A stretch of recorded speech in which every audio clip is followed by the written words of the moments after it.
Welcome back to another battle, everybody. Today we are here playing more Risk Global Domination. This is Tier List Tuesday. We're playing on the Japan map with Progressive Capitals.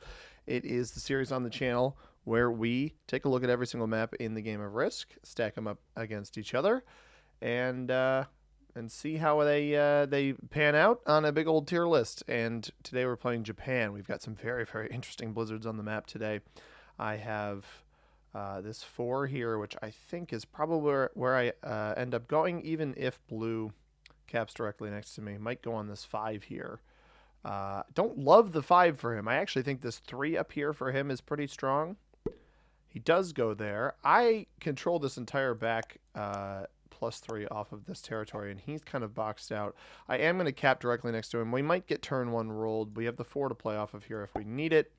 And this is my best spot. We have the middle of the board, which isn't terrible, but something we're going to learn very quickly about the Japan map is that this map is very bonus driven. It is bad for orange that blue is here. So we've got that going for us. Because blue could break this, but it also means there's only one entry point into orange's bonus here.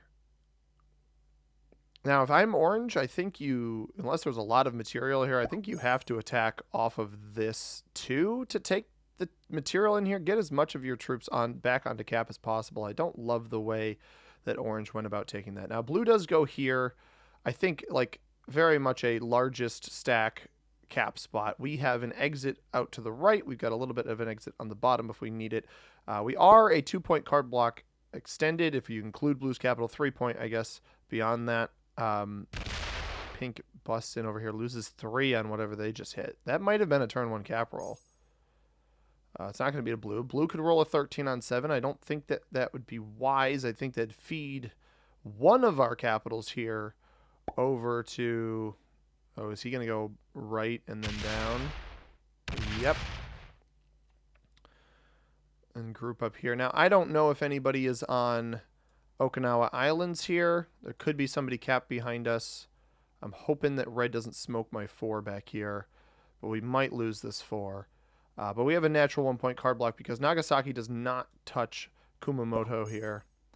Blue actually breaks into orange here, but does not remove that material, which I actually think is a really aggressive and yet pretty intelligent play by the blue player there. I like that a lot. I think if your cap is safe, you might as well restrict orange, because what we're going to find in this game, and I don't know if we'll see it here, but it's something that I see in a lot of the games, is this Shikoku bonus here. This +4, 3-point +4 is very strong on this map. We've also got the, well, normally a 4-point, but 3-point Chugoku here, and that is a +5. Now, I don't think it's wise for me to try to take that on the first turn, but maybe that's something I explore later on. I have to imagine... Oh, so did purple star was 7, red star was 6. I don't think any of these players lost their caps. I think that pink made a not so wise decision. We are playing with neutral bots, so pink is already flagged immediately. We do that to keep the tier list Tuesday videos digestible for the most part. We have had some very lengthy ones. It is something that you don't always avoid. We start with 8 troops here. Attack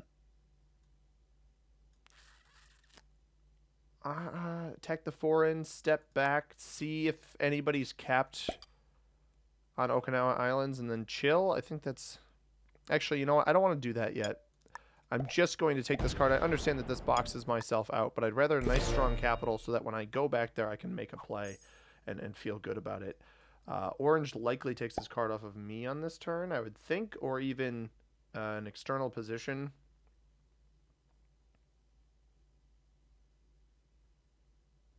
I think that orange had a little bit of extra juice in here that he was rolling. He's behind me. So he wasted troops back here to hit red. That's really good information to have. That is very good. So we got a 17 cap. I'm not concerned about that at all. We dump all of our troops back here on this next turn. All of our troops back here on this next turn. I don't think we have anything to worry about with the blue player.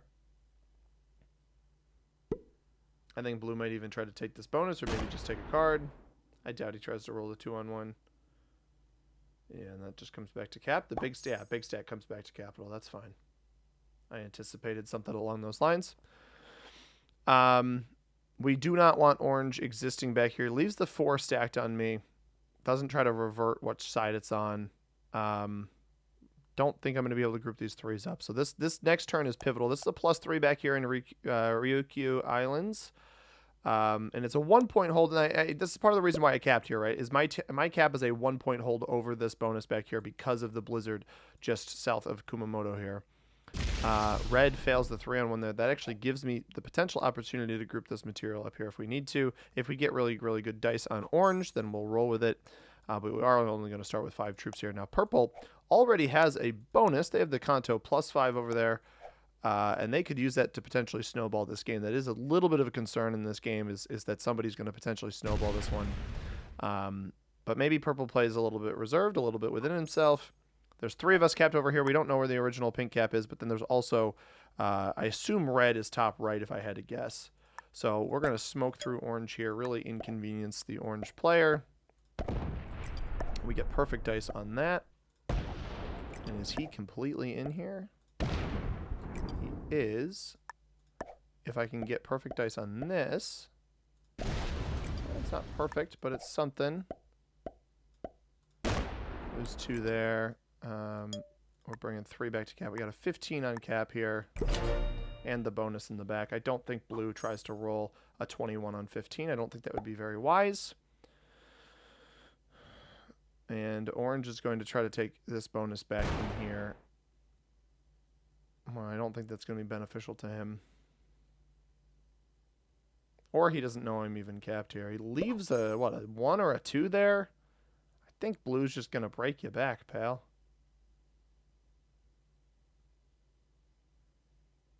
We don't actually even see blue's roll on that turn.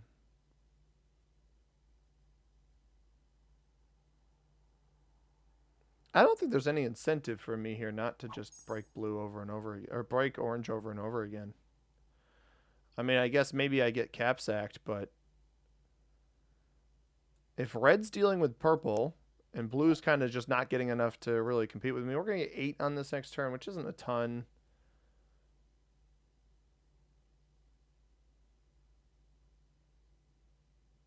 I don't really want to cause problems here. If I'm going to try the 2-on-1 into this territory, I'm not sure. Red started with 10 as well. It fortifies forward. I think that's a really bad play. I think that might have been giving up cap troops. Purple is slow rolling something. And blitzed, so maybe slow rolled and blitz Miyagi here. We could actually get 9 because I've got 12 territories.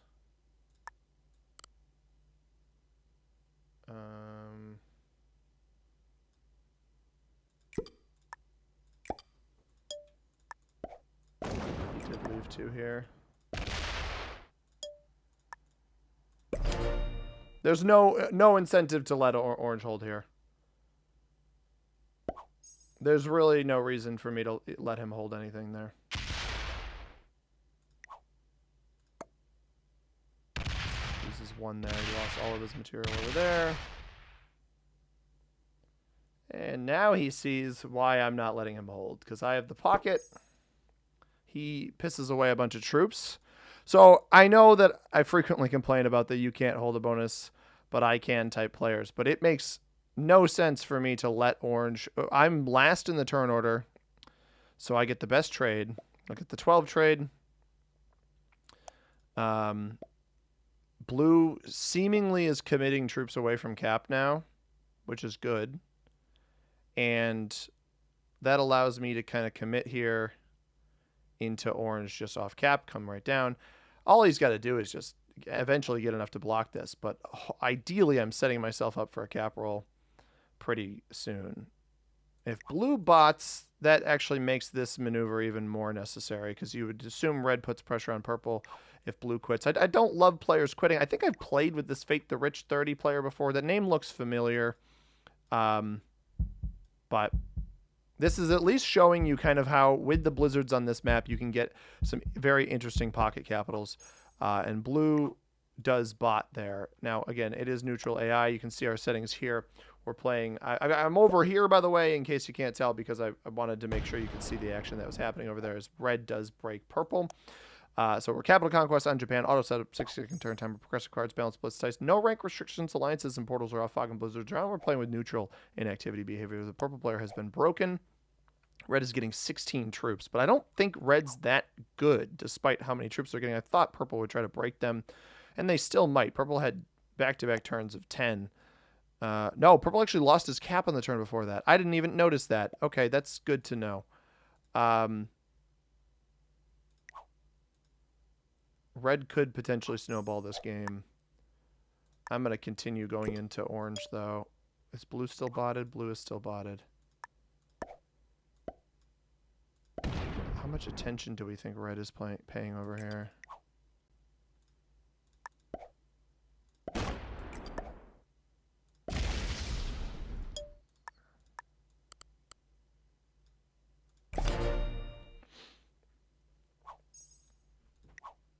So I leave this in here on orange so that he doesn't even attempt to try to take this back. But obviously red saw that there. But I'm doing this with blue botted. This is the right play. Continue putting pressure on orange. Don't let him hold anything. And hope that red just takes the right side of the board and that I get enough of these kills to snowball when the time comes. It's a little risky to leave red unchecked. I could have checked him on that turn. It would have been a little dicey, but I probably could have done it. And it's likely going to end up being a 1v1 here with a bot or two. Purple's still here. Purple got a card there. And he's probably going to continue trying to pressure red. And he still had his cap on that turn, at least. It does look like this pressure on orange was worthwhile. Because ending up with this cap is going to be really, really strong. Yeah, there's the bot from orange. That is 4 troops. So orange has 1 additional territory that I do not see. Maybe here on Hyogo, or either that or Yamanashi over to the right. And now it's blue's turn. Blue is not here. Once again, that's going to be a botting out of blue. We have purple and pink down here that red may not be aware of.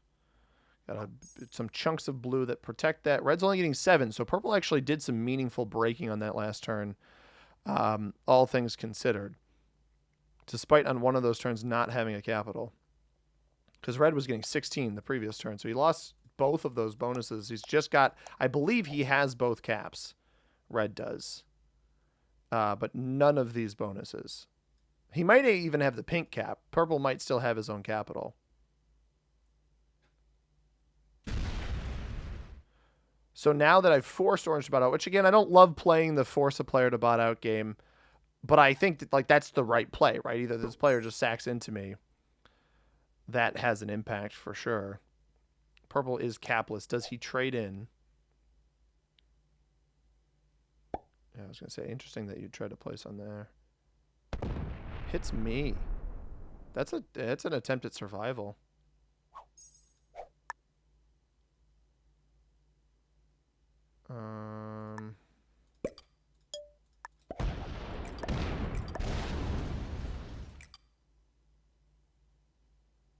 Okay.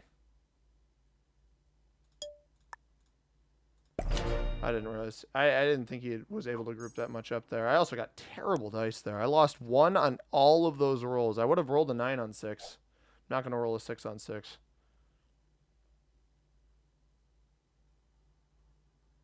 So I let red hold. That was probably a mistake. Should have broken him there, but I thought maybe I can get purple here because he's got the 2 here. I thought I would have rolled a 9 on 6, rolled my chances there, but don't end up getting lucky enough to have that happen.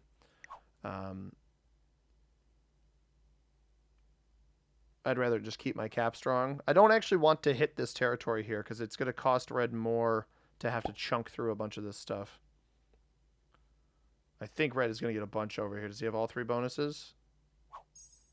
I think so. 5, 5, 3. No, he does not have all 3 of these bonuses. So purple's still in the Kanto bonus. Red trades. We knew that would happen. We'll at least get the 8 trade. Purple will trade back. Might even kill pink, but that might even feed himself. Can't imagine he's happy with me hitting him 3 times there, but he hit me back, right? He could have gone this way, tried to regress red, take his cap back, something like that.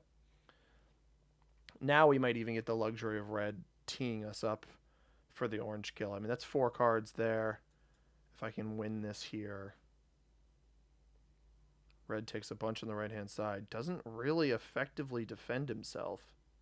I don't know where all of the caps are, though. That's my one issue. If purple trades, takes the pink kill here, which it looks like that's what he's going to try to do. This is a mistake. 9. That's everything. He's going to sit next to me. Opens red up there. I don't love that either. I mean, that just feels like you're trying to aggress me. We're going to take the dude's trade for 8. We won't trade off of pink, but we'll trade off of both of them.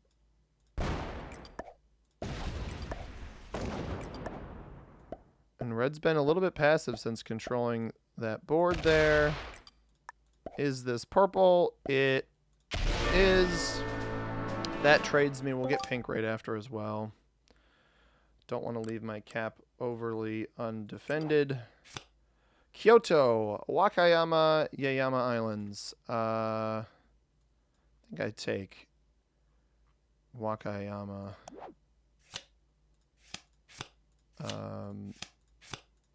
Trade for that. I can get pink here. That won't trade me, but we can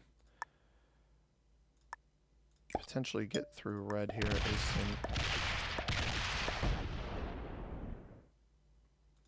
Well played. I'm going to hit this. There's pink there.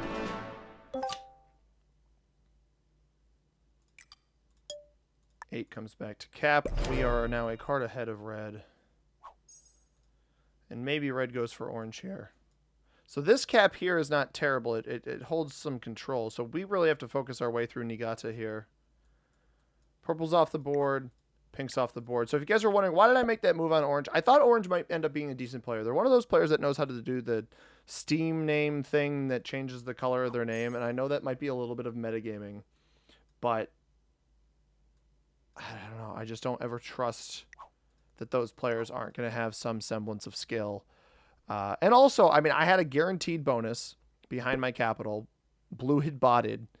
It makes sense to put pressure on an opponent near me. I don't like rewarding the botted players. Like, purple should have gotten third in this game. The bots should finish much later than him.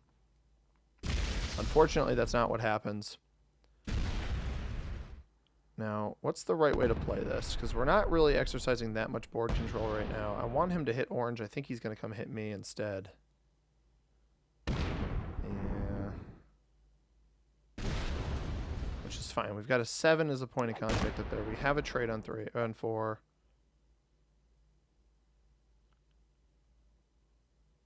He doesn't have a way into me down below. He's actually just going to come open up my cap. I'm not going to be able to kill him. That's part of the problem here.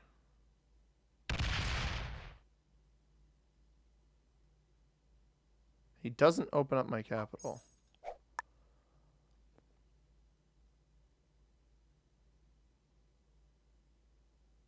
I'll bring the 5 back. Can we just break him again?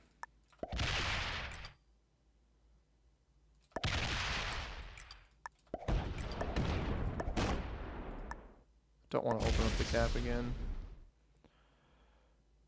I'll roll one more. I don't know how many territories he has. That's nice. Blue is officially flagged. We're going to come back to cap here. I got to be careful not to get killed. Ideally, what red does on this next turn is opens me up. Or tries to kill orange. I need to try to kill orange. It's only the 12 trade, so I'm not probably going to be able to do it. That's the minor concern here. Blue is officially flagged. So blue is worth 3 cards. That will be useful. These kills are going to be useful when they come. 32 troops is not going to get through it yet. We got him to trade before us. That's big. Because he won't get through my cap here.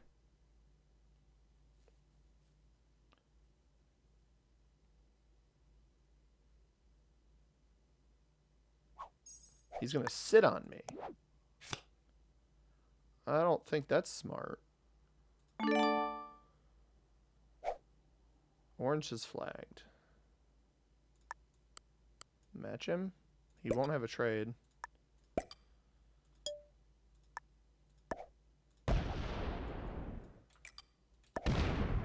Eight cap.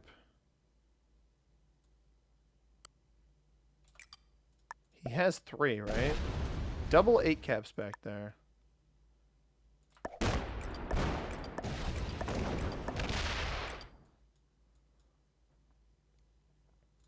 He quit.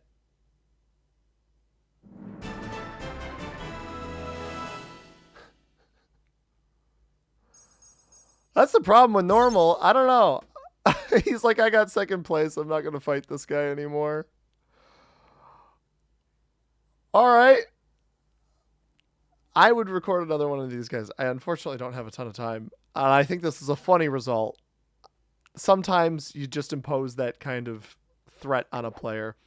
Our ranks, purple was a master, beginner on red, beginner on pink, and expert on blue and orange. Every player except purple quit the game.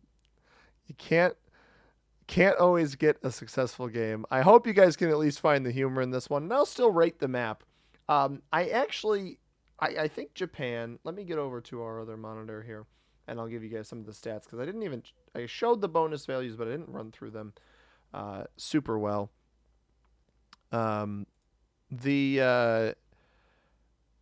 The map is 50 territories, 9 continents, 4 blizzards, knocks us down to 46. So 7 bigger than Classic, including blizzards. 8 bigger if you don't include the blizzards. Hokkaido +3. Ryukyu, which is what I held in the bottom left, was a +3. Kyushu and Okinawa are a +4. That was the bonus that my capital was within. Shikoku was the bonus next to us that orange was in. The bonus that was next to blue and I that neither of us were in was the +5 at Chugoku. I believe Kansai was in the middle. Kanto was where that original purple cap was, the bigger of red's capitals there at the end. And then Tohoku was the one that had no capitals in it, just below red's island. And then Chubu, the top right island Chubu's the middle bonus, +8. I think Kanto or Kansai, one of the +5s is top right. That makes more sense. No, Hokkaido is top right. That was the +3 top right. Apologies. The order here, this is the map. It doesn't have the values here. So these are +3 on these islands here. This is a +3 up here. This big one in the middle is the +8. And then this was +5, +5, +4, +4, +5, +5. I believe that is how all of this works. Apologies for the confusion. Japan's super interesting. With blizzards, I think it's a little iffy because it can snowball very quickly. It was in the favor of snowballing for red. Didn't end up pulling out the win because he quit, which is a bigger problem. And the tier list of players quitting is F tier, if you ask me. But I do like the pathing. I think it's a little bit better for world domination than it is for capitals because I think the capitals choke up the board a little bit too much. But it's not a bad map by any means. There are some particular blizzard combinations you get, like one here. And maybe if you got a double one here, you'd have a really, really strong cap spot. Actually, yeah, if you had this blizzard here, then this cap spot controls the entire left-hand side of the board, which is pretty strong. It's rarer, but certainly some pocket potential. I think Japan's a solid B tier map overall. I think it's kind of comparable to some of the classic maps, and I feel that way because it very frequently feels like it gets I typically have stalemate games on this map, especially if you're playing with bots. Very, very stalemate heavy map. I think I like it just a little bit less than Qing Dynasty, a little bit above the classic variants here. So that's where we're going to put it, right in B tier there. I hope you guys enjoyed this one. A bit of a strange game for sure. Definitely different from what we're used to with the Tier List Tuesday videos. But I hope you guys enjoyed. Regardless, hit that subscribe button if you did. Hit the like button as well. And I'll catch you in the next Tier List Tuesday video, everybody. I think we're going to be back next week, continuing the Countries and Continents 2 map pack with Turkey. So stay tuned until then. As always, everybody, I have been C-Money. Thank you very much for watching. I hope you have a tremendous rest of your day. Peace!